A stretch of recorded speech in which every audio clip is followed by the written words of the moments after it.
What is going on, everybody? Welcome to the NFFC live stream. Tonight is Thursday night. We are getting here towards the end of August. We're a couple of weeks away, actually 2 weeks away from the debut of the NFL season with Thursday night football, the Buffalo Bills and the Los Angeles Rams. And I'm Vlad Sedler. I'm your host here for this FTN Fantasy sponsored live stream of the NFFC. It's a 12-team online championship. It is PPR, 6 points per passing touchdown for the quarterbacks, and third round reversal. The reversal flips. But today is extra special because my man, Michael Govier, our most latest addition to the team, is drafting his first team. It's the Beat Govier OC. What's up, Michael? My big moment. Let's do this. Midnight Madness, my first real-time draft. I've seen Vlad. I've seen the franchise Nelson Sousa draft several times. Now let's see what I've learned. It's time for me to apply. Been talking a lot of junk, been talking it up on these boards. Now it's time for me to apply what I've learned. Yeah, and you know, people might think, oh, you know, Michael is he's a funny guy, genuine guy, good, good on the TV or on the channels, whatever, good at baseball writing. Well, guess what? He's been playing fantasy football and successfully for over 20 years. He played on NFFC last season, so it's not his first foray. It is his first of this season.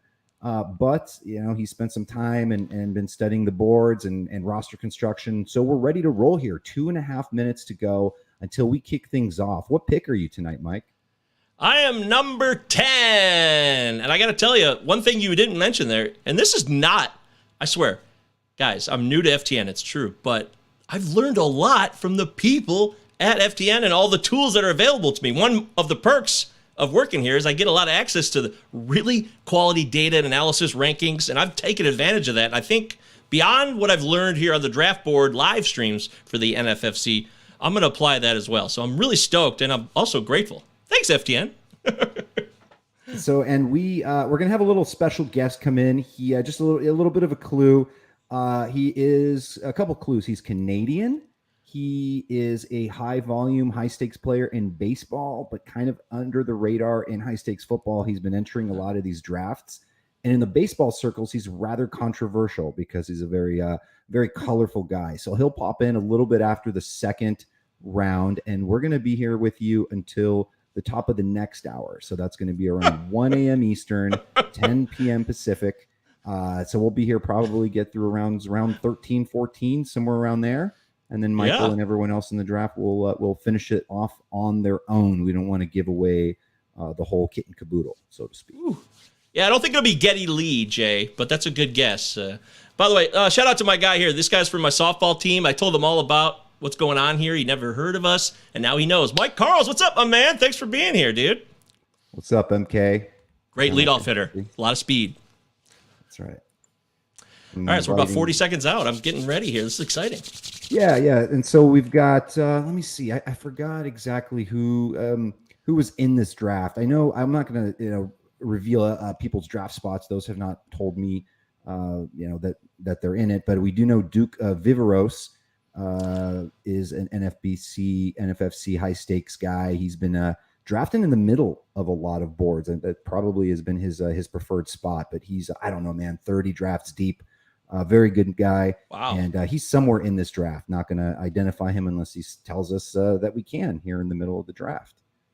Okay. And then anyone else you're looking at the board? How does the competition here shake out as we're about a minute away from kicking off? There is a fella I do know. I don't know if I can reveal him either. I don't think he would care, but I played with him a couple years in a row in I guess what I was starting to call my home league again. And he's on Twitter. He's pretty well known. I'll have to hit him up, see if I can get him to maybe be revealed or not. But it's going to be intense. So we're off and running. Michael's first draft of the year. Mike's drafting from pick 10 here. After 2 rounds, it flips right back so that the person picking who picked 24th basically then gets the following pick. So back-to-back picks. The snake switches, rotates, and then goes from there. So we're off and running. Jonathan Taylor, usually been going second lately. It's really kind of been a flip People have been getting bored drafting Jonathan Taylor first all summer. So, somebody unnamed who's probably going to get picked here has been going off the board there. So 5 quick picks off the board. Not super chalky, because usually we say JT and CMC 1-2. Sometimes Justin Jefferson mixes in there. But that's pretty much your standard top 6 in NFFC.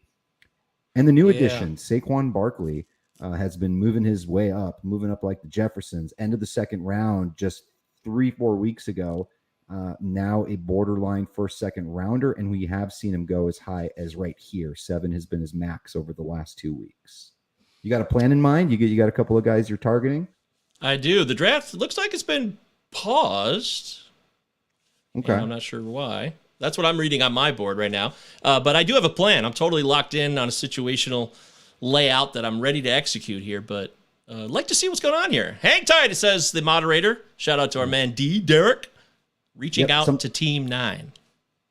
Yeah, Team 9 may sometimes people have had internet problems, or they can't get in time into the draft, so that happens, or they're set on auto, or they're a boomer like me who was taking a video of their computer earlier today, so I got shamed for that. You got shamed for that? Is that cool? I mean, not shamed. It ended up turning into a pretty funny joke, but it was me putting Bryce Harper into my lineup for the weekend, since he was surprise activated. He was supposed to be up next week for the Phillies, but it looks like he'll be ready tomorrow.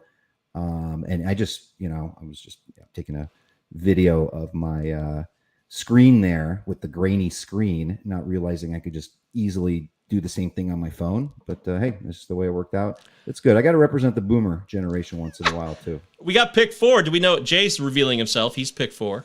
All right, Jay pick 4. You took Jamar Chase over Christian McCaffrey. Okay, so he did. Hey, nothing wrong with that. We'll see. You can't really shame anything until the season starts and things start to happen. But if you're off the CMC train because you're afraid of injury, you may be right, you may not. We'll see. We'll see how the season plays out. But it's all or nothing, right? I mean, you're either going to go for it or you're not going to draft him. There's really no middle ground there, right? Yeah. We've seen I've seen Nelson Sousa, the franchise. He actually he grabbed the CMC share at 7. Just sometimes the board plays out that way. People are locked into whomever either they want or they weren't expecting, but happens sometimes. So you're a couple picks. You're 1 pick away. We've resumed. It's officially resumed. Here we go. We're back. All right. 1 pick away from Michael's, and then he's in an interesting position there towards the turn where you could play the board. You can play the 2 players at the end in your favor. Of course, it flips after the second round, but as far as maybe later on, he knows that there's 4 picks in between him, and he needs a quarterback, but he looks and sees that they both have quarterbacks and probably aren't going to grab a second one. So then Michael can wait until his second pick at that turn to grab his quarterback. So little things like that. That's kind of why I like an 11 spot. 11, you have a little bit more control of that. 12, you have full control, but then you can get caught up on position runs and things like that. Ooh, he's going to run out. 3, 2, 1. Which means it'll auto draft him. Probably did. Yep. Oh, no. There it is. No, Harris. All right. Here you are, Michael. Here you go. I think it's clear to me. I'm just taking a breath. Double check here real quick before we lock into it. I talked with you. I've looked over the boards. I've done my own research. And I think the play here is going to be this fella. I liked him. I always like this guy. I'm going with Dalvin Cook. It's about as solid as you can get for a 10 spot. Some people say that, I believe he's 27. And some people say he's got a lot of mileage. He gets dinged up with little things here and there. But man, this is an offense where you pretty much know where the bread is buttered. It's going to be Cook hopefully catching even more passes this year. Maybe he exceeds 50. Hopefully another 1,200 rushing yard season. Not too worried about Alexander Madison there. And then obviously on the passing side, it's pretty much going to be centered on the man, Justin Jefferson, who many are expecting to be the wide receiver 1 overall. Oh, I'm all for that too. But I'll tell you, Cook is got new coaching, and this does matter. You've all heard about it. Anybody who's been paying attention, Minnesota's got a new regime, a new front office, new coach. Kevin O'Connell, it's time to rock. So I believe that they're going to really take advantage of what Cook can do and also take care of his body better by hopefully not grinding him down where he gets hurt. I think even if he misses a game or two, I'm still happy with this pick. I really would be. Would you be upset if I told you that I got Barkley and Cook at the 12-13 turn in my prime time yesterday? Well, I wouldn't be upset because I'm always going to root for you, but I am a bit annoyed by the incredible fortune that you always seem to get because when you're so good, I'm on the clock. Sometimes the fortune it goes your way as well. So here we go one more time. And I took a running back. Alvin Kamara just went and CeeDee Lamb. I think, let's see. One check of the situation. I had a plan and I want to stick to it. So, and by the way, take your full minute, especially it's a little tougher when you're doing it live, and feel the need to entertain. I understand you, born entertainer came out the womb. Hello, my baby. Hello, my baby. So take your time. Oh my God. You just went there. That's hilarious. Well, I got 15 seconds here and 250K. That's right. So, boy, I think I'm going to go running back here one more time. And I'm going to go Joe Mixon, who went number 1 overall last week when me and Nelson Sousa did one of these online championships. So hopefully I'm in good company with his cousin or whoever that was that drafted Joe Mixon number 1 overall in last week's OC. I think it was Mama Mixon. I think Mama Mixon, she gets up in the high stakes market. So, move your boys ADP. That's what I would do. My son was in the league. I would join the league, and I would take him 1 overall.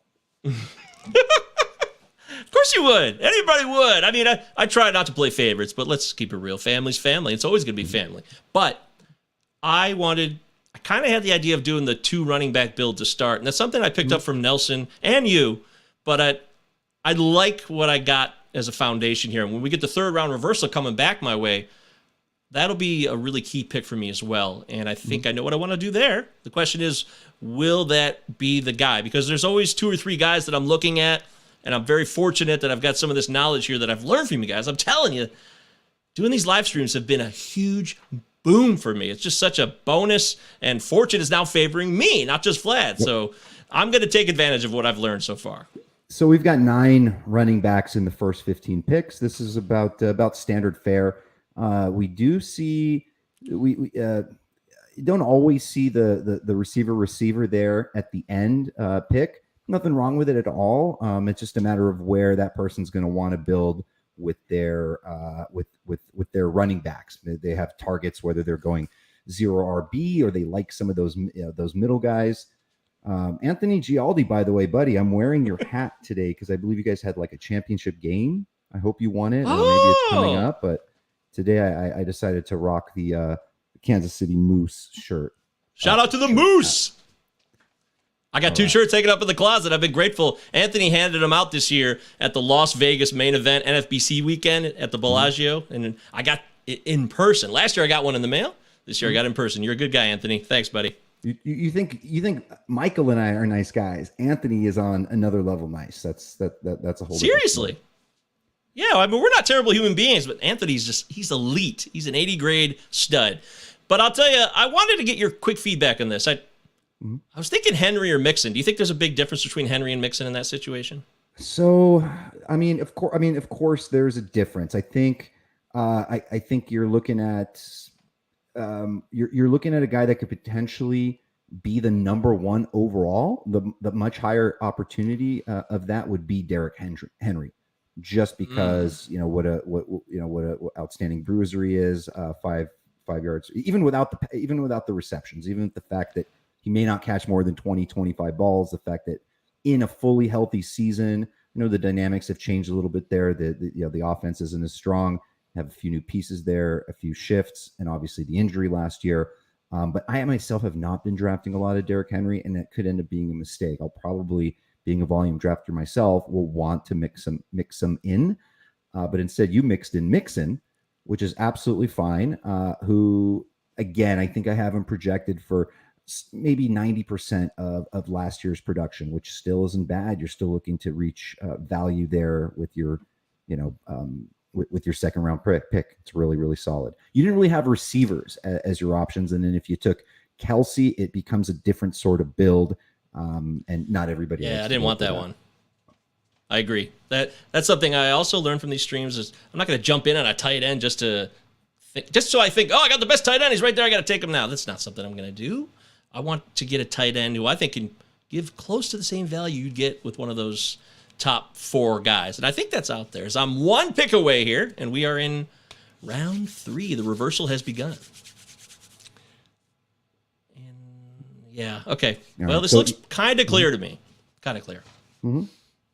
Yeah, I mean, obviously, so many ways to go. We've seen different types of builds. It's really unfair to build shame build or build shame or whatever it is, where you look at something and go, oh man, that's just horrible. I mean, it's really tough because the season starts and sometimes you end up just looking like a fool because anything can happen. We've seen the craziest things happen every single year. But there are specific ways that roster construction, utilizing it properly, can work to your favor.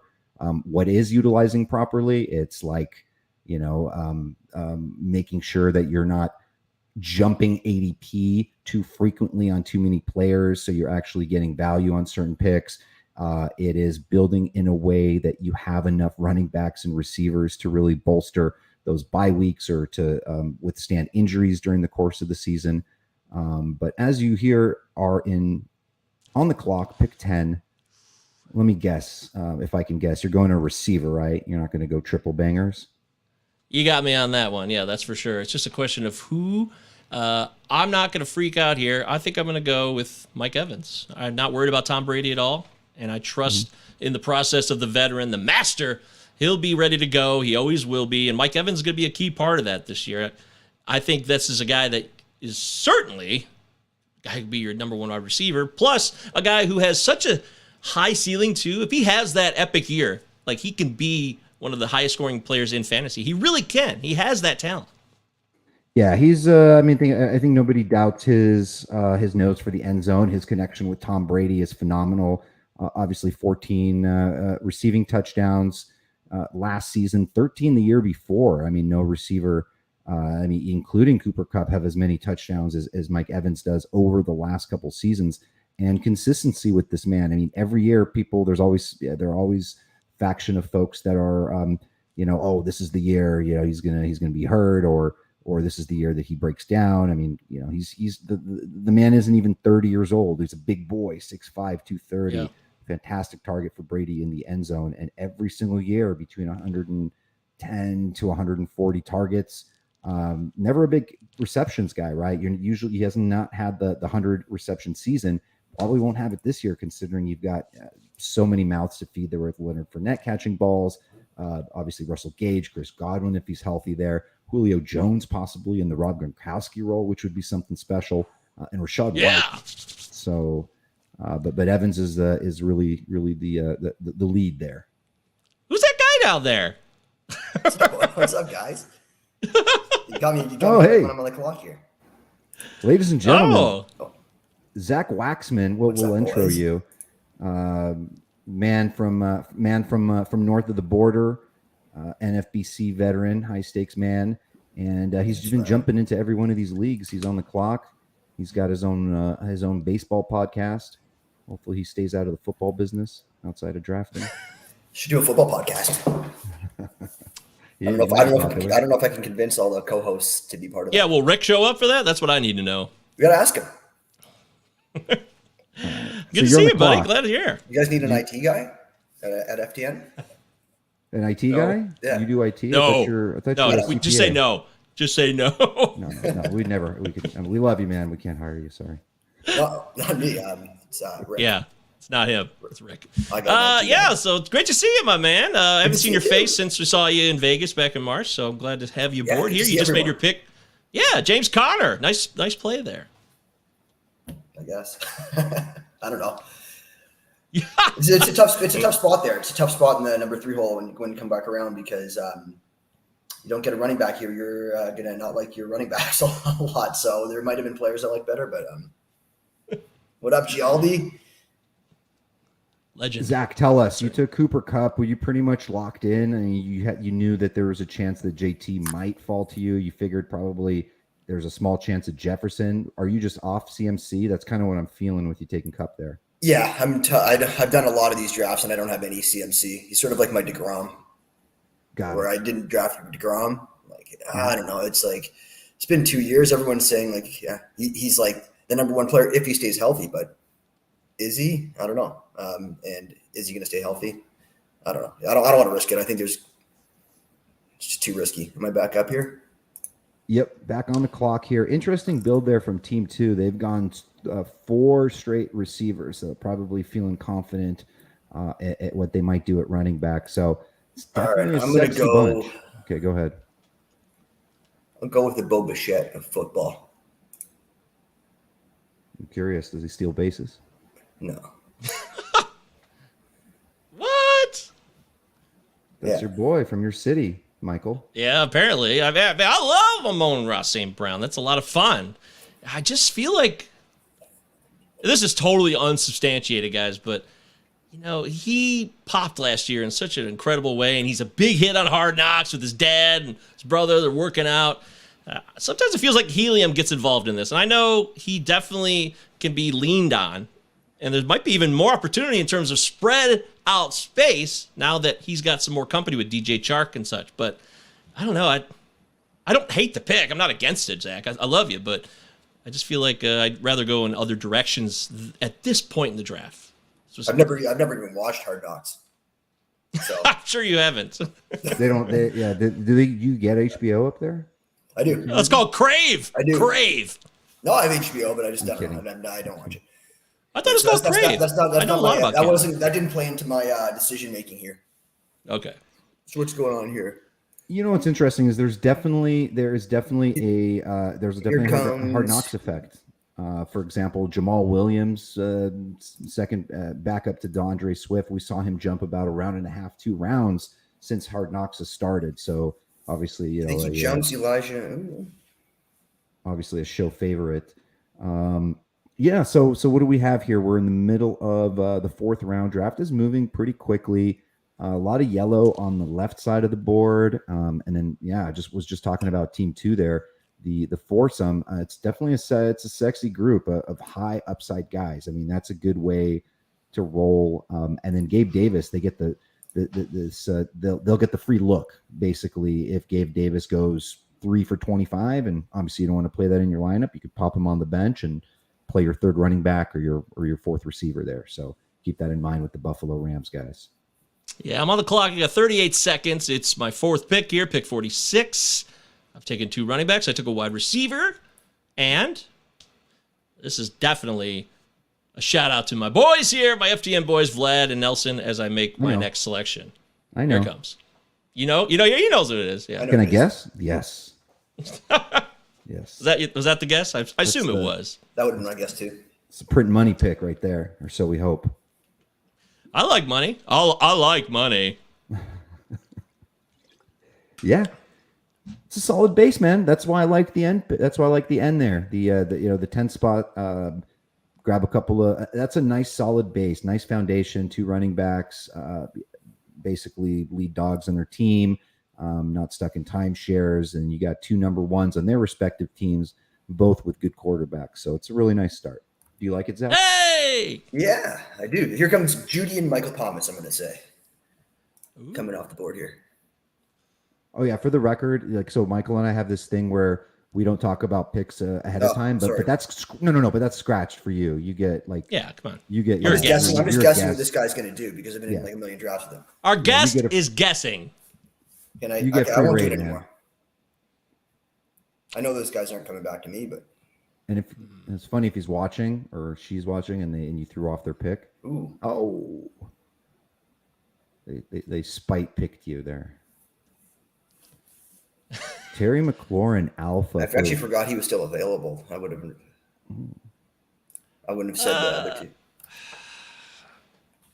Something about, Carson Wentz kind of bums me out, but I can't let that affect my situation. If he's going to throw to McLaurin and make him a star anyways, who cares if Carson Wentz stinks in real life? But it doesn't inspire me at all to think about some of the Washington offensive players. It really doesn't. Not with Carson Wentz at the helm. It doesn't. Those are 2 phenomenal talent-wise receivers. I don't think anyone can argue that. Terry McLaurin, DK Metcalf, both playing on teams that are not expect it to be all that great. I mean, obviously, I think Washington is, I think, projected for more wins. Strong defense, even despite Carson Wentz, they're probably kind of middle of the pack. Seattle's obviously, huge, huge step down. They're switching off from Russell Wilson over to Drew Lock, Geno Smith, God knows what. But man, those guys will eat. Those are two solid picks. I see a nice high target share for Terry McLaurin, unless Jahan Dotson, the rookie, really kind of, really makes a splash in the beginning of the season. But that's a nice start. You're dancing. Yeah, I'm on the clock and I'm dancing, Zach. What are you going to do about it? I don't know if you knew. Are you going to Ridley here? I know exactly. That's funny. You're very funny. I know my pick. It's locked in. It's ready to go. I'm just taking a moment. As Vlad said, take your time, Kevin Slow draft. Zach knows I like to take 4 to 8 hours in slow drafts. And I do the same thing. You just like to time out in the slow drafts. At least in the baseball ones. Time out. That's right. Might as well time out for old time's sake here. It would be funny if I did that. But instead, I'm going to pick this guy.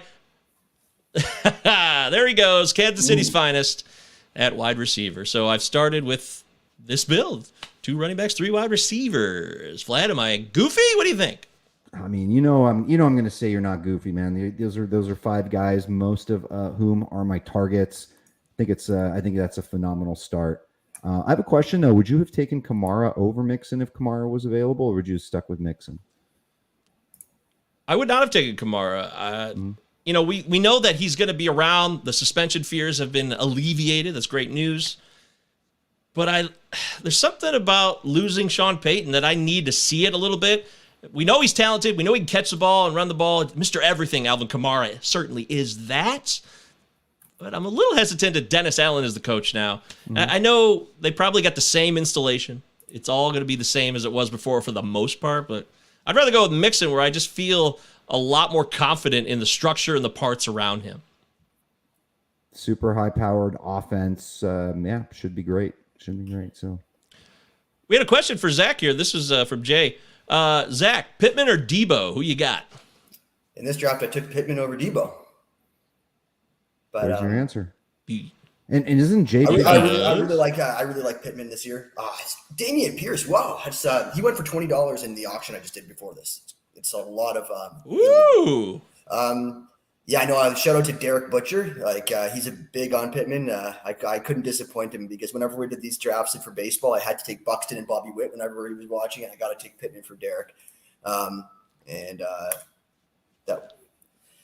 think Dobbins.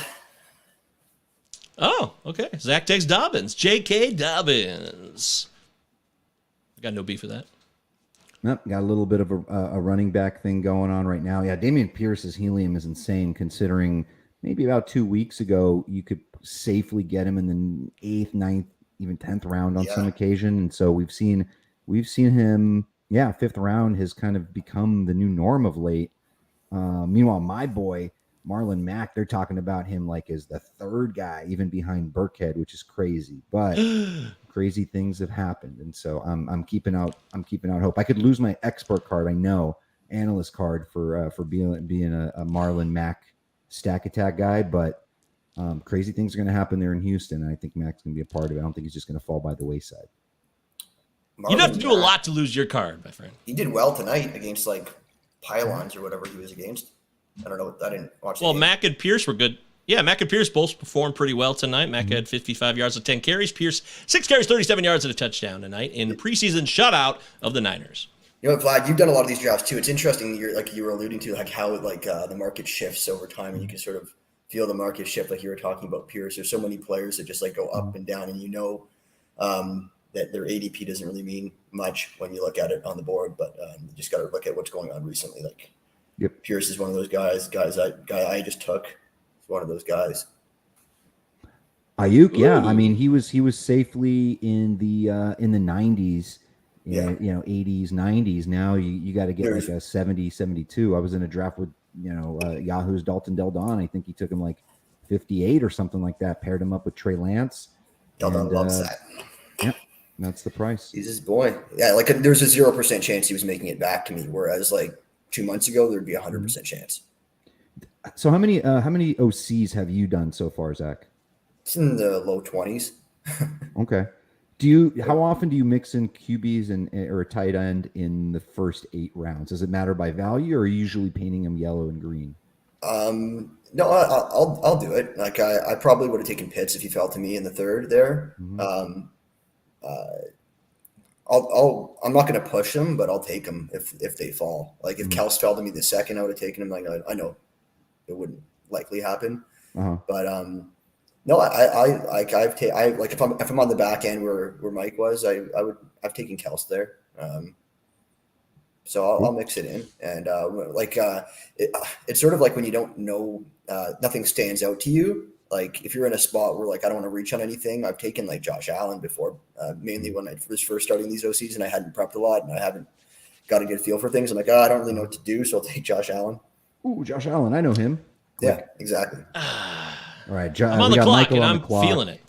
Michael's feeling the pressure here. All this QB tight end talk. Don't worry about us, Michael. You don't have to entertain for this minute. You can just focus. Check out your should be your tight end here. ADPs. Don't let this guy influence you. Don't influence me. Leave me alone. I actually hate Zach. I love Zach, but I hate drafting against him because he's a classic sniper. And then it gets dirty sometimes. It does get dirty sometimes. That's true. All right. I hate when you ask me to join these late night OCs. I'm like, drafting Vlad. I know I'm in a room with you and a bunch of other guys like Bobby Big Bucks, and like I hate drafting with all you guys. But it's like I like you guys as people, but not as drafters. Yeah, and it always balances out, right? Every year, we have our hits, we have our misses on the season. Last year, there you go. You know what, man? You can't go wrong with that. People are playing. I don't love chicken. But what's not to love, man? You have a potential. You have a running back that can potentially, basically give you secondary stats, rushing, 800 plus yards, maybe double-digit touchdowns if you're lucky, in one of the best offenses in football, I think, this year. The only thing that's going to suck is when you see, somebody, other good quarterbacks go like 50 picks later. You might regret it a little bit, but that's okay. This is the price to pay if you want a Jalen Hurts, you want a Lamar Jackson, you got to get him around here. I think it's a panic pick. I mean, I knew what I wanted to do, but I panicked a little bit here. I somewhat regret it. Yeah. And you know what though? You have the starting 2 running backs and the starting 3 receivers. So if there's not a receiver that stands out to you there, and I don't think this is a great zone for running backs necessarily. I do like Edmonds, I do like Pollard. But it just depends on the fit, right? I don't think those guys always necessarily fit with your build. They would fit if you had just one running back at that point. But that's fine. That's fine. This isn't Modica in disguise, is it, your buddy? Our buddy? No, there's some other. I think there's some other Modica. Like, I thought maybe he was like under his wife's name or something. Oh no, because he moved. So I don't know. I haven't seen much of him in these drafts, which is he's usually in a lot of them. Yeah, I think he did a prime time yesterday. And I think he's doing one tomorrow. All right, Michael's on the clock, dude. No panic mode, man. You got this. This is crush 'em season. And plus, I promised in a tweet that you were going to smash this group. So you got to win. You now have to win this league, my friend.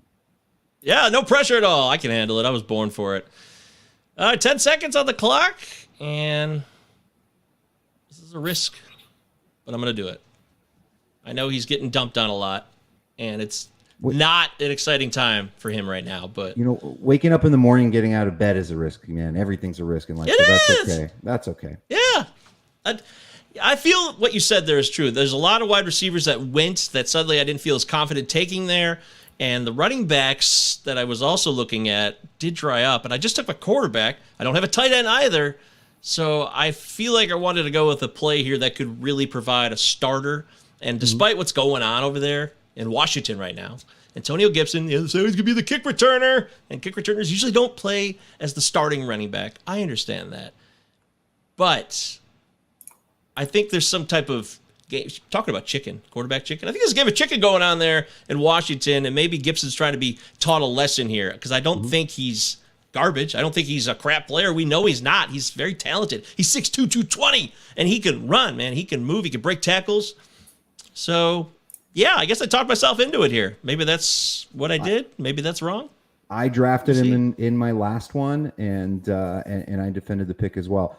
The only issue is that his price has been dropping. So there's for some reason everybody seems to be off of him, but there's probably, I probably would have given it maybe only a 30%, 25% chance that you would have him available on your next set of picks, which is, whatever, 13, 14 picks later.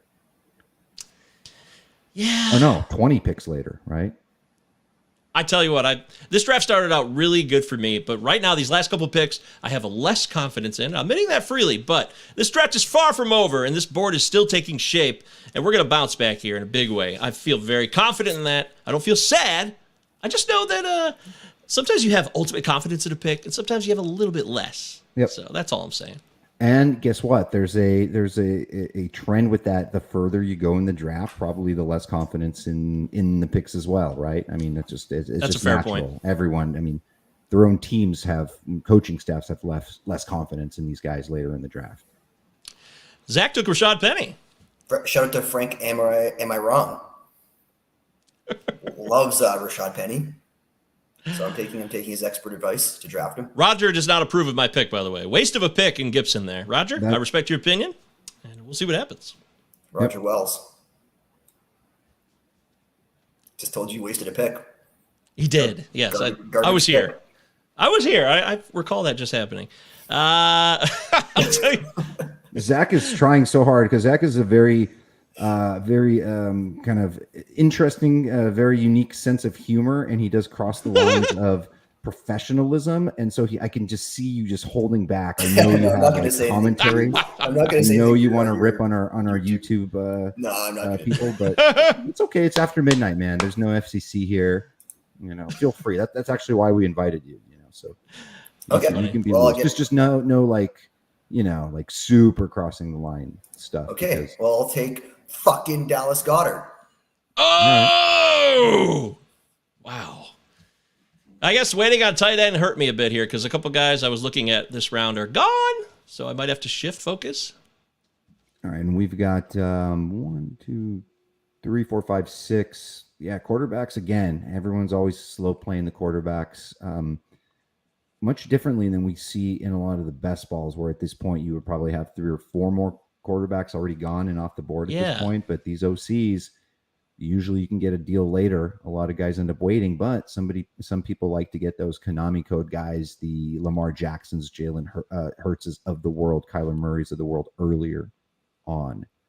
Wait, that guy that said you wasted your pick, he's sitting on his couch watching 3 guys draft a draft that he has nothing to do with. Like, come on. He might be sitting in a chair. Seriously, you're telling he's wasting his fucking time. That's what he's doing. Why? I respect We're a everyone's good opinion. show. I don't agree. I think this is it's a good program. People learn, they're entertained, they learn how to draft. I'm defending Mike. Thanks, Zach. You're very sweet, man. But I accept Roger's criticisms. It's important to listen to others, and you can improve from critical suggestions, constructive criticism. Tell Roger to get this draft. He should have gotten this draft if he thought everyone was wasting their picks. That's what I mean. There's still plenty of drafts to be had before opening day. So get in the NFFC. All right, Michael's about to be up on the clock in 2 picks here. He's got his 3 running backs, 3 receivers. I think we all know what Michael needs to do here. So let's picks the yellow he loves most. Well, sometimes you got to trust yourself. If you don't trust yourself, then you got to wonder, did you do enough homework? Did you prepare? Did you lock in? Have you done the due diligence? And I believe I have, and I feel pretty confident about that. But I'm looking at some of these players right now, and it just doesn't inspire tons of confidence for me. What 2 or 3 receivers are you looking at here? Well, or not a receiver? I'm looking at a Seahawk, and I'm looking at a Titan. Yeah, I'd click on one of them. I think they're both good picks. Yeah, they're not bad players. Going with the gut. Here we go. Boop. Now this is again more risk, knee injury, but there's a gaping hole of targets in Tennessee. Is there not? I think Robert Woods is not done by any means. He got a knee injury that derailed his Super Bowl season last year. Now he's going to be very much a part of this offense, and I'm confident in that. So I think I'll take this guy. He could be their WR1. I mean, he is. Yeah, he is the WR1. He's somebody that I had not been clicking on a lot in previous drafts, and for whatever reason, just over the last week, just kind of had this epiphany of like, this is a great pick around here. I think somebody that can probably provide you a few rounds of profit. I think he'll be fine. He'll be healthy. I think he will catch 75 plus balls, flirt with 1,000 receiving yards. Maybe not all that big on the touchdowns, but I think, him and Tannehill already having a little bit of rapport. The preseason, I know concerns of this team being run heavy, of course, with Derrick Henry, and then Treylon Burks at some point will come on, but it's going to be the Derrick Henry and Robert Woods show, I think, for quite some time. So I like the pick. It's a better offense than Seattle. Yay! I like that, Mike. It's a good pick. Thanks, Zach. Wow, you're so supportive tonight. I appreciate that. Zach is a good guy. Back. I got your back. You're like saying Zach like is a surprise. I'm on the clock now. Okay. Pacheco's gone. Up. And you can get the other guy now too. It's a perfect fit. Pick 99. So you can give hints like that are obvious, but you can't say the name, right? No, no names. You can give hints. If it's for him, anything. I mean, really, anything goes. I think the only thing you don't want to do is screw up other people that paid money for this draft and influence those. That would be the only thing. Yeah, that's fair. I got you. I think, but I think I'm going to go running back here because I think there's more depth at wide receiver. I think that's maybe my pivot here as I'm looking at the board and who's available. Better really love this guy. Whoever this running back is, because you put yourself in roster construction constraints because you have an extra receiver position. You want to have really strong depth. That's fair. All right, screw it. Talk me into it. I'll go for it. Yeah. That's you have him as your wide receiver 5. You'll feel a lot better. I know. And part of it is like maybe like letting Roger get in your head and feeling something about the Gibson pick. So you feel like you have to make up with it with a stronger RB4. But I think there are plenty good, solid RB4s you can get later. And you have a really strong 2. As long as Cook and Mixon are playing every week and healthy, you are set there. You may not even have to use Gibson, but you may end up getting a nice treat there. So I love treats. Deciding, especially in Halloween's coming up. And so between Gibson and Lockett and Woods, having to decide between those guys at your flex isn't really not a bad place to be. It's a nice build. Roger says, is Juju walking yet? I think he is. Yeah. You know what I think? I think I just figured this out. I think Roger is not a real person. And I think it's Zach.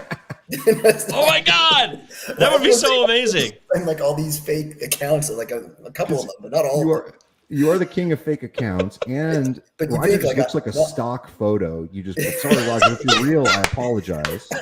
And then I just offended you. You look like a stock. And I'm fighting with myself. And you're drafting. I mean, it's just totally. You don't have to admit it, but it would totally be something you would do. And to get into Govier's head, as after we randomly invited you to come on. Lockett waits to pick. Oh, that's great. That's really well said. Yeah, Roger's here to rattle the people. That's true. Roger's doing his work. Woo! Zach, you're up next on the clock, so we'll see what you do. Pick 106. Gialdi's, by the way, he's cut off on pub. He's gotten like 3 snapshots. I'm wearing his hat. Like, no more love for Anthony Gialdi. Okay, go win your championship game. I'm kidding. Oh my God, Larry, stick it up for me. I love Larry. Shout out to you, Larry. How you doing, bud? Love the Gibson pick. People act like he's not going to get like 12 to 15 touches a game. He's only 24. Yeah. Let's see. I'm Team Gibson. Okay, Roger speaking. I actually like you guys. Watch a lot of these drafts. Thanks, Roger. Now I feel horrible. Unless that is Zach again. Then I don't feel It is. It totally. Oh, is it? Oh, yeah. We don't know. You just never know. You really don't. Know. But thank you, Roger. This is the internet. We appreciate you. All right, let's do this. Roger, you're the man. Let's roll it. Yeah. That was a guy that was right there. I was going to maybe go that way, but I went Lockett instead. Rondale Moore. Solid choice. Yeah, Arizona, they're going to, talking a lot about getting him involved a lot early. I feel like I think a lot of people recognize the talent and speed, low ADOT guy, but he was incredibly underutilized last season as a rookie. and which is a shame because the team had wide receiver problems. I think they went through like a 6-7 week stretch where they basically was all Connor scoring, or and occasionally a Kyler run-in, and receivers weren't scoring. They were rocking guys like Anton Wesley, who's not that bad, but not somebody you want really starting. And so now definitely tried him in a showdown lineup one night. Yeah, and I think he scored probably in a couple of showdown lineups. Yeah, we'll see Pickens go off between my picks here. But Rondale Moore is, I think, a nice solid pick around there, and especially in PPR, especially get a nice head start with DeAndre Hopkins out for a while, get a bigger target share. Plus, you got Zach Ertz is hurt right now. So it's a really nice opportunity for Rondale. Solid. All right, looking at some other teams here, looking for are there any like crazy wild builds? Got team 9, 5 running backs and 2 quarterbacks. It's a little off kilter. Nothing is wrong. Wait, it is off kilter. There's only 1 receiver, so that's wow. If you're watching team 9, not draft pick shaming, just saying. No, that was the pause guy too. So we don't know. Derek said I tried to call him. I tried to voice. I did everything I could to try to contact team 9. He's still on auto. Yeah. Well, there you go.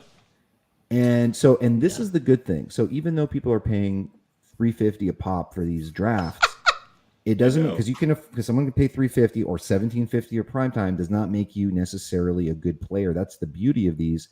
Is in order to have a shot at the grand prize of $250,000, you want to kind of fall into these leagues where you have an auto drafter guy, or somebody non-active in Fab, or like what we had in baseball last year at a live event, the rogue drafter. Dude that would just make the wildest picks way off ADP and then left like halfway through the draft. It was wild. You want that. You want to make a 12-person league, an 11-person league, less competition for Fab, higher overall standings, compete for that 250. So good for you. You got a good league, Michael and Zach. Yay! Caught a break. We caught a break, Zach. Isn't that wonderful? A little bit, yeah. Little bet. We'll have to check the ratings after the show because it's been. I asked Zach to stay for 2 rounds. And I guess now he'll stay with us till the end of the draft here if he doesn't mind, but we'll see. No, you can stay. You can hang up on me anytime you want. I'm not going to be a fan. Oh. What y'all think about Gallup? You heard the news that probably not going to start the year off on PUP. May not play week 1 necessarily, but I had an opportunity. I jumped on him as like my wide receiver 6, and I think it was like round 12. It was, or maybe 11. Hard to pass up there. Dallas really needs the receiver help. So, are you either of you in on him? Yeah. I was in at the beginning when I thought he might be like not miss that much time, and then I got scared off of him because everyone's saying he's like think about it, he's tore his ACL or whatever, so you can't draft him. I'm like, okay, can't draft him, and now I'm kind of regretting. I could have got some nice value on him in some of these drafts, but I didn't. 30 seconds for me here. 30 seconds. I like you're commentating your own pick. I just can't help myself. You don't have to. I know you. I know, it's a natural tendency. Like 21, 20. What will Michael Govier do? Michael Govier is on the clock. He has 15 seconds. What will he do right now? It's a tough decision, folks. I don't know if I'll get this guy on the flip side, so I'm gonna. Here we go. Why not? Does that say Cordell Patterson? Solid, bro. I dig it. Yeah, he fell pretty far. That's good. I can't see the number on there because I'm looking on my small screen. It's like 119. Pick 118. That's I got pick 118. Cordell Patterson. Yeah, Joshua so Palmer goes around. That's about a round drop on the ADP. Absolutely solid. I think Tyler Algier will come on at some point. Decent rookies look all right in the preseason and camp, but Cordell Patterson obviously not going to be utilized like traditional running back, but is a good pass catcher. I think he'll get some goal line work. I think he proved how effective he was last year. He's one of those like kind of underrated because nobody wants to buy on last year's soar. The guy that just soared and was the free agent darling. We've had always so many examples of with last year with like Mike Davis and so many other guys that end up busting after being early round picks, after being fab picks the year prior. Patterson kind of fits that mold, but at a cheaper price. And Atlanta will be down in a lot of games. He'll be utilized in the pass game along with Drake London and Kyle Pitts. So it's a good wide receiver, nice running back /wide receiver. Yay! Okay, so I waited on this guy on that pick, hoping he would come back around here on the turn to pick 123, and I'm going to select my first tight end, who I think is a top 5 tight end in football this year. Pat Freiermuth, no hesitation. I have full confidence. I love Freiermuth. Give it to me all day long. It works. They didn't give him a third quarterback if he's on auto. Oh, that's nice. Because the 2 quarterbacks are at the top of the key right now for ADP. That's true. Mm-hmm. For Team 9, yeah. Team 9's sorry, Team 9. That's how it goes. Yeah, I'm good with Freiermuth too. What's the next round of picks there for you? Would have been 140 something. Yeah, 142. 142 is my next pick. Yeah, so there's obviously no guarantee that he would fall to you. And yeah, I mean, I think as far as like receptions and possibly yards, you'll probably get more out of Freiermuth than you would, like, for example, Dawson Cox, who Dawson. What's on my mind? Sorry, Dawson Knox, who I mean, obviously, one of so many guys there on Buffalo who, guy can drop those 2 touchdown games at any given time or disappear for another game. Freiermuth has a lot more of a path for a higher target share, I think. If anyone can exceed 15, 18% between those two, I think it'd be Freiermuth for sure. Okay, well, that's promising. I'm just a huge fan of him. He had some of the best numbers in terms of contested catches in the red zone at tight end position. He's really got a killer base, a radius, power, great hands, very soft hands for how big he is. And I know that Big Ben is gone, so Big Ben can't just rely on dinking to him forever. Mm-hmm. But that probably will be a good thing because it doesn't really get much worse than what Ben was. He was a shell of himself. He was done. He was toast. He should have quit 2 years ago. So I'm excited for Freiermuth. Yeah, he should get a lot of work. I think good nose for the end zone and goal line. He's what you've got there: Deontay Johnson, George Pickens, and Najee Harris will catch some passes. It's really about it. So cousin of Les Claypool from Primus as well. Who is Freiermuth? No, that was another. It's a poor attempt to not name the others. Oh, I forgot Chase Claypool. Oh, nice. Yeah, I'm really off, man. It's like I did a podcast right before this. I'm no excuses for a bad performance. But what podcast did you do? Advanced Stats with Scott Spratt. He's our say that fast 10 times. Advanced Stats with Scott Spratt. Yes, we did a show earlier today, and it'll be out on Friday. He's our newest addition on the data analytics side. Welcome. Thank you. Looking forward to getting to know Scott. Scott, if you're out there, looking forward to working with you and hanging out, man. Keep it up. Team 3, that would be you, Zach. Nice little build going on there. You got Darrell Henderson as your RB4. So the one thing I noticed about your guys is your running backs aren't like, you don't have one exceptional pass catcher, like that guy that gets 4. I think Connor could catch 40 balls with ease. Dobbins and Penny probably aren't great, right? But they're exceptional runners, probably great, a lot of goal line work. So that's good. And then Darrell Henderson, I think, is going to play a lot more than people think for the Rams. I could go back to the well here with running back because I'm probably a little bit stronger on receiver. I was not going to running back shame you. A little bit. No, you didn't shame me. You made me think about it, which is good.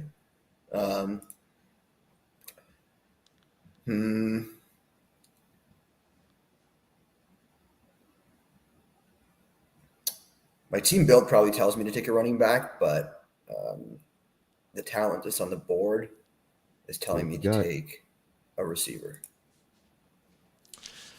And there it is. A wide receiver. Congratulations, Zach. Thank you.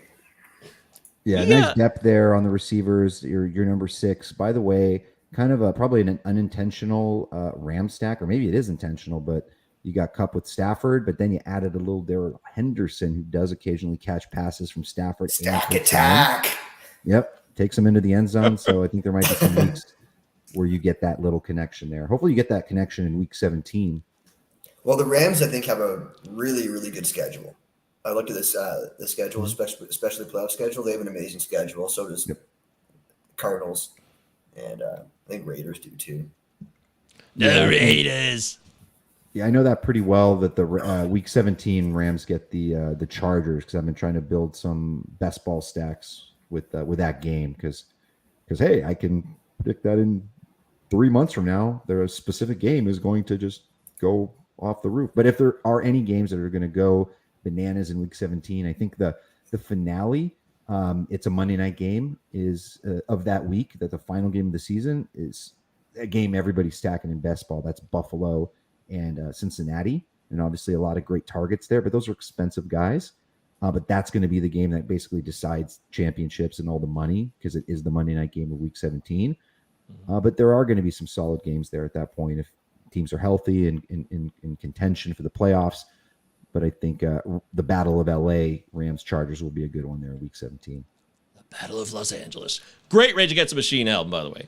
Vlad, this will be on the clock. Thank you, Zach. This will be a tribute pick to you, Vlad.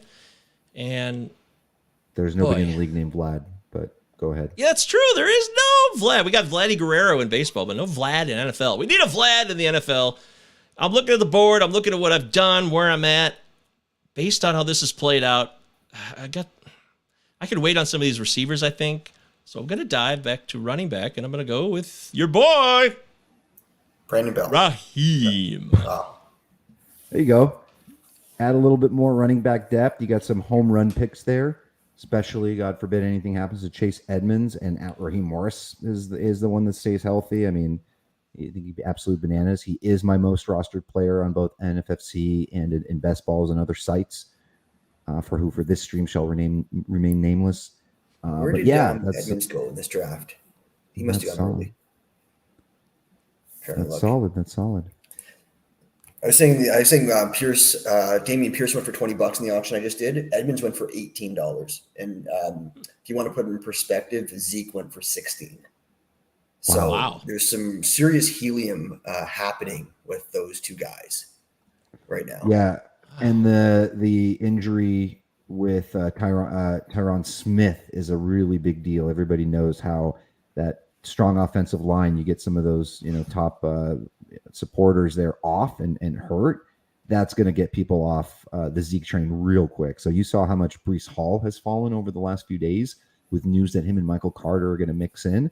And now you're going to see a similar thing here with Zeke. People are not going to be interested in him in the 4th round, basically. He's going to fall down to the 5th. So we'll see.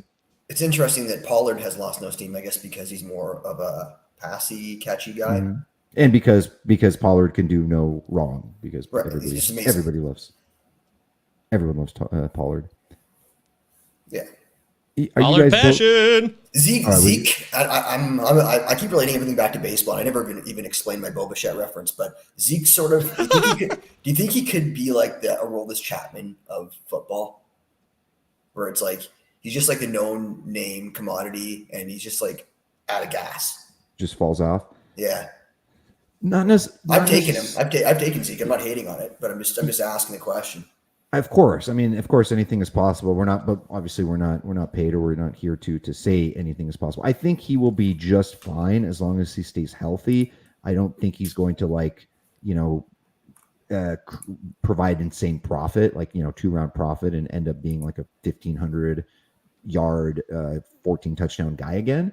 I think just the presence of Pollard alone, and now this Tyron Smith injury, and then I don't know. Dallas just kind of has. I love Dallas. I love Prescott. That's kind of why I like the Cowboys specifically, because I'm a big Dak Prescott fan.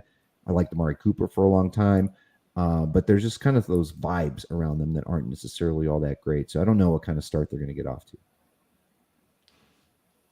Hey, who knows what'll happen anywhere? I just took a current Dolphin and a former Dolphin back-to-back picks with Devontae Parker going off the board. For me. Yeah, that's solid. Man, New England's going to be good again this year. They're just going to be they had this kind of like hodgepodge roster and just like made it work and just pounded with the run game. And they blew out some opponents just like wildly last year. And then you add someone as talented as Devontae Parker to the squad. You got the running back combo is strong. Mac Jones in his second year. They're just going to find a way to make it work. Not the sexiest team for fantasy, but they're solid. Jeez. They demolished Jacksonville last year. Take another wide receiver here. Go ahead, Zach. Mm-hmm. Yeah, why not? Come on, live it up, Zach. Didn't expect him to come back. I know that Zirkle took this guy in the 12th round last time I drafted with him, so he's probably not going to pass him in 13, 14. Or sorry, I shouldn't say names. Bleep that out. It's too late. We don't bleep that out. We don't bleep. I know you can't. Oh, you like the rookie Rondale, huh? Yeah. I think he's got some decent upside here. Collecting some rookies there. That's nice. Some nice. Yeah, Jameson Williams. Isn't he out? Yeah, he's out. I made an effort to never draft it. Damn. He screwed me. I knew he took Wandale in my other draft, and then he took the Khalil, the guy that I needed. Oh, Khalil Herbert. You really needed him? Why did you need him? I wouldn't mind him. So what a ringing endorsement of a player. I wouldn't mind him. Why not? So. I wouldn't have minded Herbert. And here's the thing with and again, not to say anything bad about a pick, but I guess I am. But Jameson Williams on a lot of drafts, someone is going to drop them in your league because they don't want to wait for them. Injuries will happen. Like you just wait for those gifts sometimes. Someone drops them, then you pick them up for a little bit. Or if he makes it past waivers that first week, he'll be like a little cheaper if people aren't interested, and then pound, and if you have the depth, then use them for the second half. Exactly. So like me and you, Vlad, you got a lot of these drafts, and that's what you basically took the words out of my mouth, because I think he's going to be dropped in like most of these leagues. So I'm making sure that I don't draft any of him, so I don't have any exposure to him, and I'm just going to take him off waivers and say like 15% of my leagues when like at some point in the year, and that's how I'll get my exposure to him. Mm-hmm. So I've got 0% of him. And at that point in the season, when people will start to be looking at picking him up, as long as he's on pace to return there for who knows, week 6, 7, 8, a lot of people will have spent a lot of money in fab, especially if there are a lot of injuries. If you've got some of the big boy running backs get hurt, and these guys off fab, people will be spending $700-800 for the next Elijah Mitchell, or who they might think is the next Elijah Mitchell. Exactly. All right, so let's see. How is Team 9? Are they still on auto draft? Because they're kind of getting like they are. Yep. Yeah, because they're kind of getting the raw end of the deal here. They're basically getting the like all fade team is basically what's happening. Like all getting a shitty team is what you're saying. Their team's bad. Yeah, well, it is because number one, I'm glad I don't know who the names are, especially if it's somebody I know and I offend them, but. Number one, Cam Akers has been falling. Breece Hall has been falling. Montgomery has been like the unsexy pick. Darren Waller's currently hurt. You take two good quarterbacks, that's great, but those were autoed. Kenneth Walker is hurt. Knox is solid. Nobody loves Kenny Golladay. I'm his last living fan. And then Landry gets slammed in every possible article and tweet about like it's exactly who you don't take in an overall type competition because he's like boring and blah, blah, blah. I think he's okay. I'm not a huge dissenter. And then Mike Gesicki is just, basically not a part of this Miami offense pretty much, just the way that this new McDaniel offense rolls. And so now there's rumors of him going to Green Bay or some other places, looking to shop him around and get him to a place where he might be fantasy relevant. Get him out of here. I noticed that McKenzie on the Bills is going pretty high, just because that offense is great. But do you think the fact that you get a free look in the NFFC, right? Yeah. Or like that Thursday game, Buffalo Rams, the Rams and the Bills, you get a free look. So like, how much value like does that add to someone like that? Like, I don't think it really adds much value to like Diggs because it is what it is. But someone like McKenzie, I think that's pretty good. And that's starting to steep into the price a little bit, and sure. Then obviously I think people know the talent, and if he actually gets the opportunity, and nobody's really been into Jamison Crowder for quite some time, so people are almost like willing this to happen. But what happens is if in that game, for whatever reason, if he goes 680 and a touchdown, he's going to become a fourth rounder. This is just what happens in these leagues, because what happens is after that Thursday game, there's still 2 more days of drafting, Friday and Saturday, before week Sunday NFL, and so much changes in that game, right? Like, you could see, like, if for whatever reason Josh Allen has a horrible game, he might fall, a couple of rounds, or you might see who is it? Oh, Tutu Atwell, say he's active and scores a touchdown. He's going to be like a 14th rounder or 15th rounder in drafts after that point. So why isn't he being drafted at all? Remember Amari Cooper last year? He became like a 7th overall pick in some of those big drafts because of his like huge game in the first week. Yep. That's why I love the element of the cheat game. Michael is up on the clock here. Pick 10. We're going to be wrapping it up. We'll take you through 2 more rounds, 15 and 16, and we'll call it quits after that. But Michael's on the clock. He grabbed his second quarterback. I did. Which is just fine because it is Trevor Lawrence. Got any stacking partners there on your team? Nope. Naked Trevor Not so far. Really. Well, unless you have the option to do that at some point if you really want to, but it's not necessary. A guy that you hopefully probably won't be using all that often. See, there's a guy that Hopefully. I was looking at Jefferson, Mike, because like he's my handcuff to Cup, and he's also like that free look, but I don't think he's going to be playing that first week, right? He's hurt. Yeah. So he don't know if he'll be ready for week 1. He's valuable as a handcuff to me, but he's not valuable as that free look to me because he's not going to be playing probably. He's got a knee issue.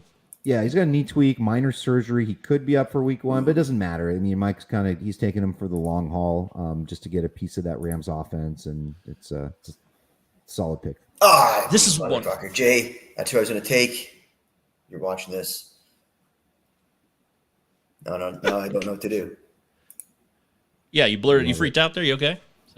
I don't like that at all.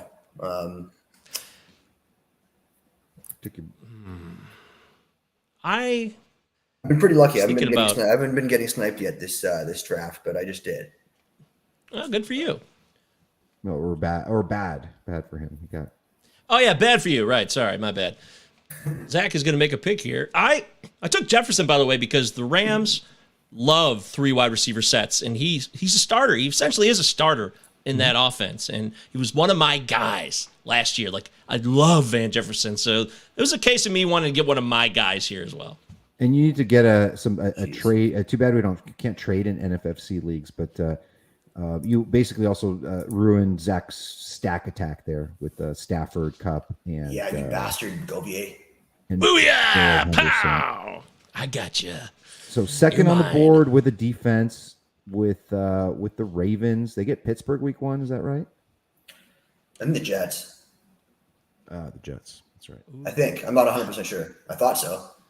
They get the Jets, yeah, on the road. Obviously, it's a good matchup. Probably better. I wondered if it's better for Baltimore's defense that they get Flacco now instead of Zach Wilson. It's probably worse. I think Flacco a little more seasoned, less likely to throw a couple of picks. Yeah, I think they have a pretty good couple games, and overall, I think they have a pretty good end of season. How you? By the way, how are you taking it with strategizing when you get the Bills or the Rams defense, or the Bills or the Rams kicker? Right, because of that free look, if you're only drafting one of them, you're in a tough spot. If they have a bad game, you're basically giving away points. But at the same time, you're giving away 20th round draft capital if you draft a second defense or kicker. So it's kind of an internal struggle sometimes. But I think in the one draft where I got a Bills kicker, I also added another kicker in case the Bills ended up scoring 4 or 5 points. I can bet on the other team doing better, the other kicker. Yep. I will answer you as soon as I make this pick.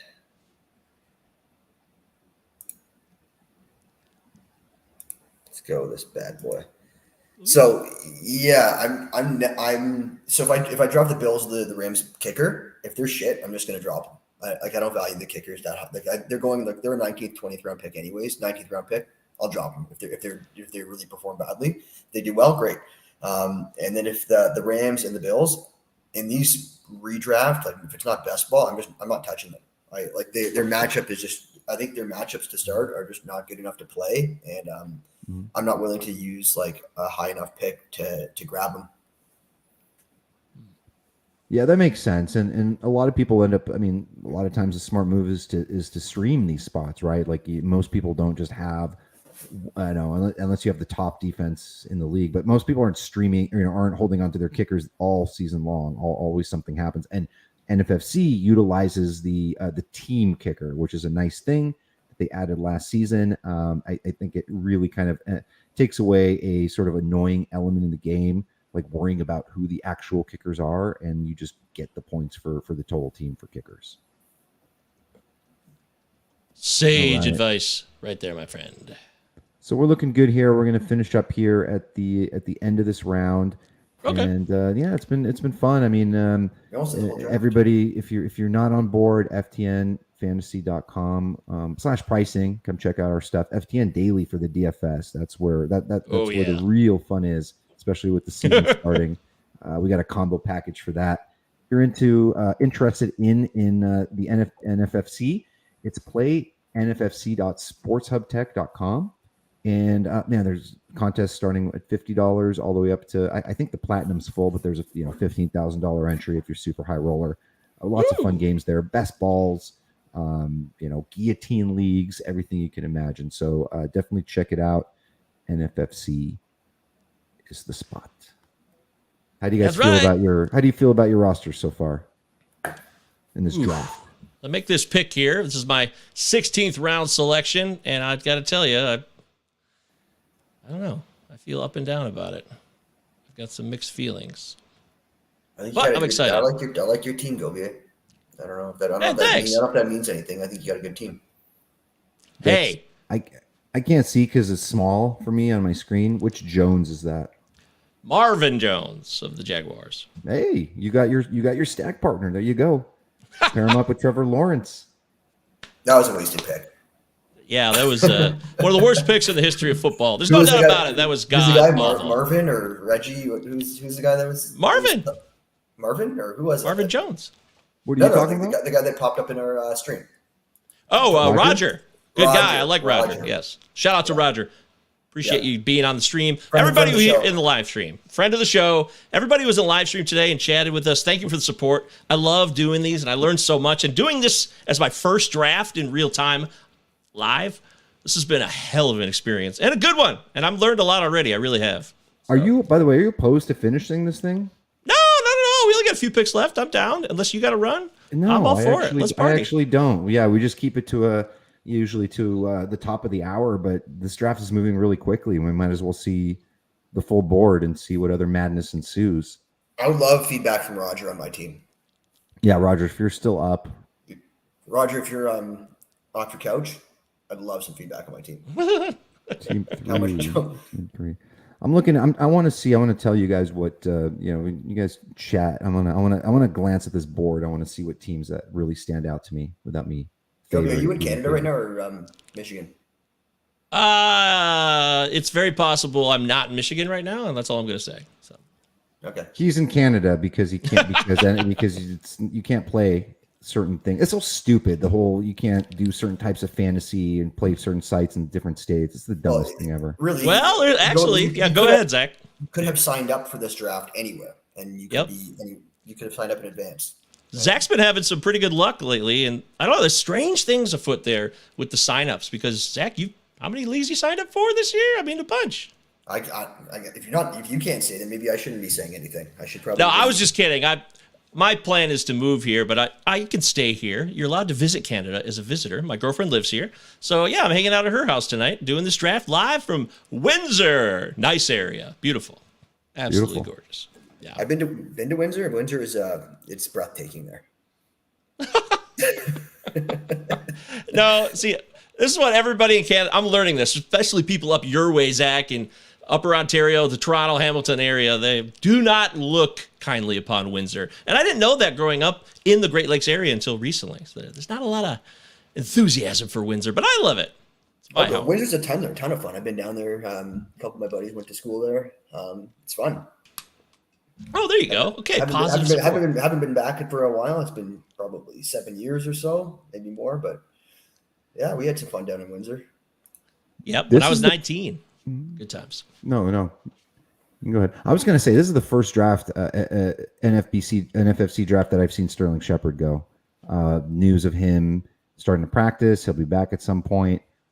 So yeah, Team 11 grabbed him there in the 17th round. You might start to see some Sterling Shepherds, but this is kind of a weird area. This is a really odd draft. Like I haven't seen some of these players go at all. Like I know that in a few of my leagues, like Curtis Samuel wasn't even drafted. Here he goes in the 16th.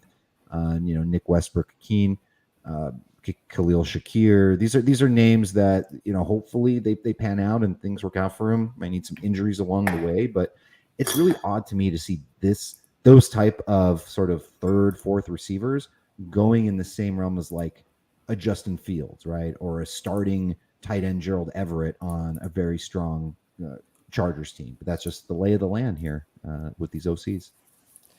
Yeah, and I took my only defense. I finally went that in round 16 with the 49ers, so that's off the books. That's a good pick. I've been getting a lot of the 49ers. They've got a good matchup to start, I think. Mm-hmm. Good defense there. Always rock solid. Decent playoff matchups, too. Mm-hmm. I look at that a lot. I think it's a very underrated aspect of the game. Like a lot of people just kind of throw to the wayside. Oh, defense, I'll just grab one at the end. But it matters. It totally matters. Yeah.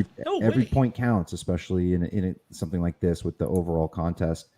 And the other thing is you got to be comfortable with your week one matchup. You're obviously not drafting your defense just for the week one matchup, but it matters, right? Like if you draft Dallas, that means if you don't draft a second one, you're playing them against Tampa and you're hoping they have an upside matchup and you're kind of going against the grain there. So that's why you're seeing Indy, San Francisco, Denver. These are in Baltimore. These are teams that are getting the worst quarterbacks and the best matchups in week one. So it makes sense, get off to a good start with a good defense. San Francisco's one of them. They're getting Justin Fields and the Bears. Hoo-ah! That's right. And sometimes you don't end up, even if you draft a defense, special teams that you like, and they have a reputation as being a solid, fundamental defense, sometimes you won't end up with the one you drafted. A lot of people like to play matchups week to week. It kind of reminds me of the saves discussion in baseball where people want to get closers later instead of taking a guy who's super elite like Josh Hader early on. It's the same thing here. I think with defenses, people either want to get a really good one, they don't have to worry about rest of season, or they're just going to stream matchups week to week, which takes more time and can be more risky, but can be profitable. Yeah, Team 9 is unfortunately in a bad spot being on auto. Hope they just didn't oversleep or sign up and forgot. But yeah, they've got 9 running backs and 3 man. In the fab hard or we'll see. 9 running backs, dude. I'm Do I need so another sorry. Quarterback? You? Shh. Yeah. Depends who it is. I don't know. I can't see your guys' options. I just took on the Matt board. Yeah. Because you got to stack. I guess I stacked Stafford with Cobb. Now you got to stack Pittman with Ryan, obviously, right? So you can use both of them, right? Yeah, Stack. I had that situation, and I don't even understand all the stacking stuff. But I get it, but I don't know. I don't think. I think it's really not it's really, if it happens to work out, then it's great. You just, it's just more fun to watch if you're on your main team, your favorite team. You've got the Pittman Ryan, and you're starting them that week, and they go off. You're just, you just love it more. I was gonna say I got sniped actually for Matt Ryan of all people. Not even someone that's my target, but in yesterday's prime time, I have Hurts and AJ Brown, which is a nice combo. And then somewhere around like the 14-15 turn, both Alec Pierce and Paris Campbell were the top receivers on the board. So I took them both. We'll see how it goes. Hopefully one of them, breaks out, has a great season. But I was like, you know what? Matt Ryan would go really nicely with this. And lo and behold, I thought he'd get back to me. I kind of waited around, and he did not get back to me because the legend himself, Chad Schroeder, I didn't think this. This is how many levels deep I have to think about stupid 18th round picks. He had Pittman, and so he grabbed Matt Ryan for his pairing there. So hopefully he drops him, so I can just have the Sorry. Did he have a first quarterback? Yes. So he cares about stacking his secondary option. I don't know. I just think he was looking at a second quarterback at that point, and Ryan was the clear best on the board, and that's what happened. Wild. I dropped out Chris Evans there. Chris Evans out of the University of Michigan. real nice backup here. A guy's got so much speed, super athletic. Lateral movement is incredible. He had some challenging times at Michigan, but he got past that. And now he's in the pros, and he's right behind Joe Mixon. I'm not worried about anybody else behind Mixon except Evans. He's a really, really talented dude who can catch the ball well. So Kobe, I think Chris Evans is worth the risk. I feel like you don't care what you have to say about Evans. I want to hear what Roger has to say about Evans. Of course. I always want to know what Roger has to say about every player, but we either scared Roger off and he's never going to watch another stream again, or he just went to sleep because it's late everywhere. Oh, Roger's my guy. Let's go, Roger. You're my man. Roger, come on. We've got 2 more rounds here, and yeah, that's a nice solid move there with having Joe Mixon. It is interesting that Samaje Perine had been essentially undrafted up until just the last few days, and so now you've seen him kind of going off in those last couple of rounds. No clear handcuff. I mean, Chris Evans, younger, more talented. He's supposed to get more involved as in third downs. So, and probably it would make sense as the guy that would step in should something happen to Mixon unforeseen, but he'll be. Yeah, let's hope it doesn't, but yeah. No. All right, that's my second to last pick. I'm going to have to take a kicker, right? So if I don't take the kicker here, it'll be my last pick. Mm-hmm. I do need a second tight end, or do I? Is it crazy? Do people go 1 tight ends? You're going to be fabbing all season long. I guess I would look at the week 1 matchup. Hunter Henry's gone, right? He's gone. So. Yeah. Noah Fant, I think, is not a bad. He's gone. Yeah, he's gone. Who are the best guys on the board here, tight end, real quick? There are Tanyan and Brevin Jordan. What do you think about that Baltimore dude? Oh, the youngster. Take him now. You have 12 seconds. Take Likely. Don't think twice. Why am I helping you? Good job. Thank you, Jesus. You screwed up your own pick. Isaiah Likely off the board. Why am I helping you? Why did you do that? Why did we? Yeah, that's what you get for staying on the stream. This is stupid. Because I kill you with kindness, and you don't even realize it. You start helping me. It's really annoying. Trust me. You know what? It's not just like buying into the hype of the latest preseason game or potential usage. These are what these picks are for. These 18, 19, 20s. Like you don't want to just let me grab Jamison Crowder. Let me grab my second kicker. No, you got to use that voice too, by the way, because it have to be that voice. And you're 2-3 weeks before the season. You want to kind of catch lightning in that bottle. You may have a guy that is, by the way, if he has a good week 1. He's going to go for crazy $200, $300, $400 in fab, and you got him for free in round 19, and you have Zach to thank for it now. I'll always remember this moment forever. That moment on the FTN live stream for the NFFC $250,000 overall grand prize. Zach Waxman said, "Hey, how about Isaiah Likely?" Boom. So here's brilliant move. I see the 2 teams behind me have kickers already. So genius move. Not going to take my kicker yet. Remember that one. That's good. That's pretty much what you really, really like.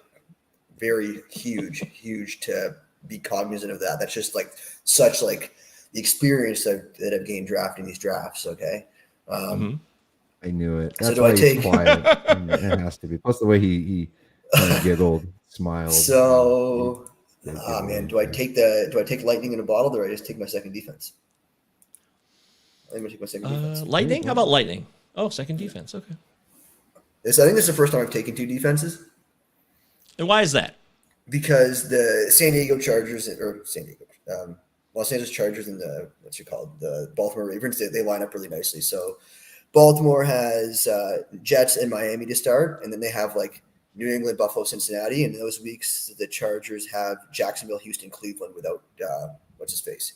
So they just sort of line up with really good matchups together. Mm-hmm. And then my lightning was going to be D'Ernest. Einhorn is Finkel. Finkel is Einhorn. Great call, Jay. That's funny. Isn't technically the Chargers your lightning? Hey! Yeah, good one. Witty. On your toes tonight. If you like these streams, by the way, we still we're not going to be done. We got a couple more to go before the season kicks off, right, Vlad? Yeah. So this is the one beat. Oh my God! He took his second kicker. I'm an idiot. Oh my goodness! Probably he's watching the stream and you said I'm not gonna. You got yourself in so much trouble today, man. This is great. I'm so happy to have you on and just get you sniped. Yeah. Who cares? I mean, whatever. Butker. He probably wanted the Chargers defense, and he's mad. Yeah. Well, he has the Bills kicker, right? So now Yeah, why that's would a he- cheat game. Basically they're taking advantage of that situation there. I mean, Okay, so now you take a kicker. I'll just take obviously Belichick. yep, He's- they get Obviously, the Bill Belichick, the kicker. Bill Belichick, the kicker. By the way, that people don't realize it yet. They'll talk about it maybe a few days before the season starts. So that's the Devontae Parker revenge game playing the Miami Dolphins. Ooh, Guess who's interesting. got Devontae? That's me. That's me. I've got Devontae Parker. That's me. We are, But almost yeah, done we here. got This has been a- tomorrow night, right? I think I got another stream tomorrow night. Me and Nelson will be live. Nelson will be Nelson drafting. doing his 100th draft. Of the Yeah, year. 100. And we're actually doing a prime time before that. We're drafting in the same prime time because I can't avoid them, and so we're doing it 8 Eastern, I believe. I got pick 11 actually in that one, maybe pick 10. I forget. What's a prime time for people that don't know, by the way? Oh, that's the mother of all, the grandmother of all NFFC contests. It's $1,750 to enter, 12-team league, same exact format as the OCs, but a much smaller pool of people to win the 250,000 against. It's probably 600 people that you have to beat, as opposed to basically 4,000 in the OCs. So yeah, it's a phenomenal contest. I wrote about this in my article. I somehow did not win either of my primetime leagues, and I had Cooper Kupp on both of those teams. So Oh, Robinson, That's too much other impressive. crap. Yeah, ouch. That's it. The draft's over, guys. Draft complete. What that's was your really last good. pick? I didn't see. Check it out. You can watch this anytime, obviously, because you're watching it now. But yeah, FTNFantasy.com partnering with NFFC for these live streams. We'll have another one on Friday night with Michael Govier hosting Nelson Souza.